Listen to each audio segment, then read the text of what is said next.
കുക്കുവിന് ഭയങ്കര ഇഷ്ടമാണ് ഈ പൂവിൻ്റെ അകത്തോട്ടൊക്കെ നടന്നിട്ട് ഇങ്ങനെ കളിക്കാൻ. അതിന് ഭയങ്കര ഇഷ്ടമാണ്. നനുത്ത പൂക്കൾ, നല്ല ചെറിയ ഇളം കാറ്റൊക്കെ ഉള്ളപ്പോൾ നല്ല രസമാണ്. അവൻ ബഹളം വെച്ച് ബഹളം വെച്ച് അവൻ അഴിച്ചു വിട്ട് ഓടി ഇങ്ങോട്ടാണ് വരുന്നത്. എന്നാന്ന് അറിയത്തില്ല, ഇവിടെ എന്തൊക്കെയോ തപ്പിത്തെരഞ്ഞ് നടക്കുകയാണ്. അത് ഈ പൂവിൻ്റെ സ്മെല്ലാണോ അവന് ഇഷ്ടപ്പെടുന്നതെന്ന് മനസ്സിലാവുന്നില്ല.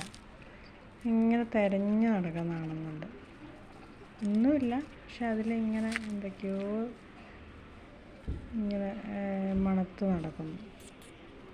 എപ്പോൾ അഴിച്ചു വിട്ടാലും നേരെ അങ്ങോട്ടാണ് ഓടുന്നത്. എന്നിട്ട് ഈ ചെറിയ പൂവെല്ലാം ചവിട്ടി കളഞ്ഞ്, പക്ഷെ അതിൻ്റെ അകത്തൂടെയൊക്കെ നടന്ന് അതവൻ്റെ ഒരു ഹോബിയാണ്.